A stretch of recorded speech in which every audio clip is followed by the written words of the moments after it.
Jangan lupa untuk subscribe YouTube channel Metro TV News dan nyalakan notifikasinya. Kematian Brigadir Yosua di rumah Kadif Propam nonaktif Polri, Irjen Pol Verdi Sambo masih terus menjadi pusat perhatian masyarakat untuk mengetahui penyebab tewasnya Brigadir Yosua. Lalu bagaimana informasi terkini dari perkembangan kasus ini? Kita akan membahasnya bersama dengan Komisioner Komnas HAM BK Ulung Hapsara yang sudah bergabung bersama kami dari luar studio Metro TV. Selamat siang Pak BK, salam sehat Pak. Selamat siang Mbak Eva, salam sehat. Baik, Pak BK, kapan Komnas HAM akan memeriksa Irjen Pol Verdi Sambo dan istri? Ya, kami akan memeriksa Pak Irjen Verdi Sambo pada kesempatan terakhir, begitu. Begitu juga dengan Bu Putri, karena kami harus memastikan betul kondisi kesehatan Bu Putri siap untuk kami tanya atau kami mintai keterangan, begitu. Kenapa pada kesempatan terakhir Pak Verdi Sambo? Karena kami ingin merekonstruksi peristiwanya secara jelas, secara detail begitu dari orang-orang di sekitar Pak Verdi Sambo, misalnya ajudan, asisten rumah tangga dan beberapa orang lainnya, begitu yang setiap hari mendampingi, dan juga keterangan-keterangan dari penyidik, begitu ya. Penyidik dalam hal ini kan ada dari Barreskrim yang sedang menguji soal balistik, soal pistol, soal peluru, dan juga soal residu yang ada di tubuh Brigadir J. Gitu. Jadi ini kesempatannya ada di terakhir. Begitu. Baik. Tadi Anda sampaikan Pak BK, faktor kesehatan menjadi pertimbangan Ibu Putri belum dipanggil oleh Komnas HAM. Bagaimana update kondisi Ibu Putri saat ini? Ya, kami menerima update sekitar menerima informasi sekitar 2 hari yang lalu, maaf.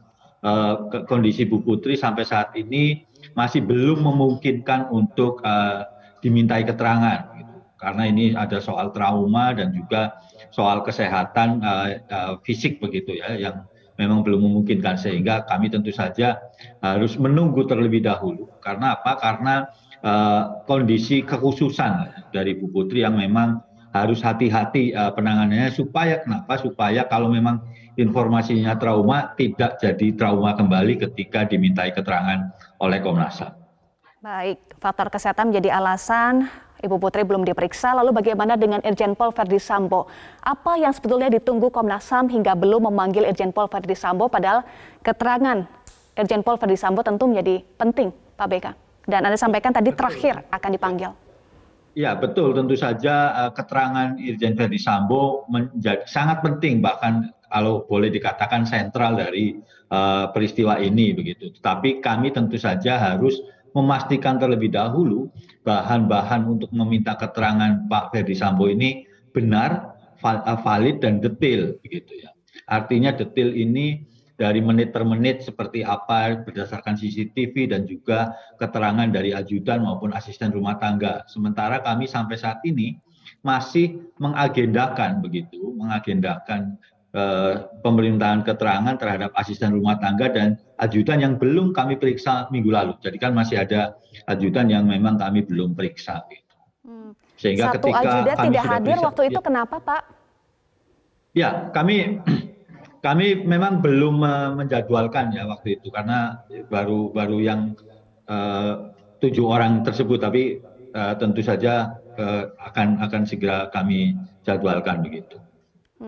Baik, soal CCTV, Pak BK, keluarga Brigadir Yosua meminta untuk dibuka CCTV yang memperlihatkan Brigadir Yosua masih hidup saat tiba di rumah Irjen Pol Verdi Sambo. Bagaimana Komnas HAM akan memenuhi keinginan keluarga ini? Ya tentu saja ini kan nanti akan kami sampaikan pastinya, bahwa kesempatannya kapan ini yang kami harus pastikan terlebih dahulu soal CCTV ini. Kenapa? Karena kami juga masih harus memverifikasi bahwa amatan kami terhadap aktivitas di rumah pribadi Verdi Sambo itu betul, bahwa memang Brigadir J masih hidup ketika sampai atau tiba di rumah pribadi. Tetapi tentu saja kami harus mengkonfirmasi lagi dengan misalnya ahli forensik soal keaslian dan yang lain sebagainya, sehingga ketika memang kami pastikan itu, kami tentu saja akan menyampaikannya kepada pihak-pihak yang memang berkaitan langsung dengan proses ini. Ya, ada 20 CCTV yang sudah dilihat oleh Komnas HAM di 27 titik. Aturannya bagaimana? Apakah CCTV itu sebetulnya bisa dibuka ke publik? Sebenarnya tidak begitu, karena ini kan masih jadi barang bukti begitu ya. Barang bukti penyidikan atau proses hukum tentu saja harus diketat pengaturannya, sehingga ini kan, nah ini nanti kita lihat soal pengacara ini begitu, apakah memang dimungkinkan atau tidak, nanti kami akan sampaikan juga begitu. Baik, bagaimana dengan dugaan pengancaman terhadap Brigadir Yosua? Sebelumnya Komnas HAM juga menyatakan akan mendalami dugaan pengancaman terhadap Brigadir Yosua sebelum insiden penembakan Jumat 8 Juli lalu. Perkembangannya bagaimana? Ya, minggu kemarin kami kan sudah dapat seldam begitu ya, kumpulan percakapan antara orang-orang terdekat Irjen Verdi Sambo gitu.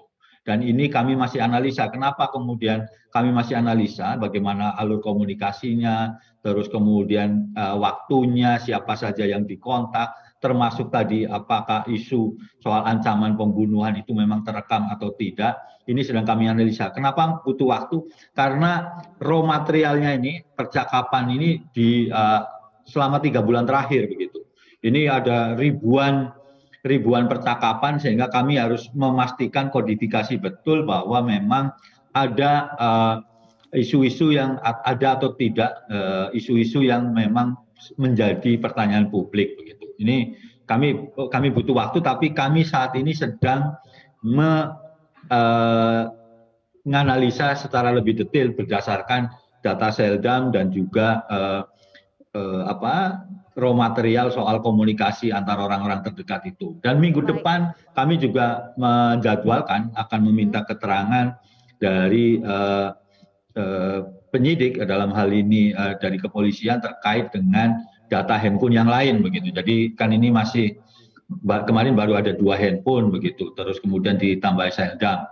Kami akan dalami lagi minggu depan. Data handphone milik siapa, Pak, yang akan didalami pekan depan?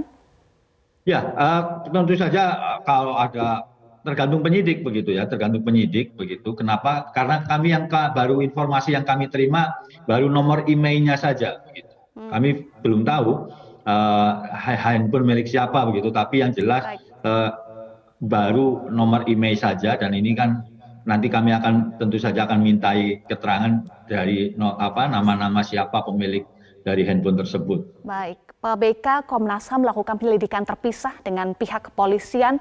Kalau dari Komnas HAM, outputnya atau hasilnya nanti akan dalam bentuk apa, Pak? Apakah pelanggaran HAM atau seperti apa?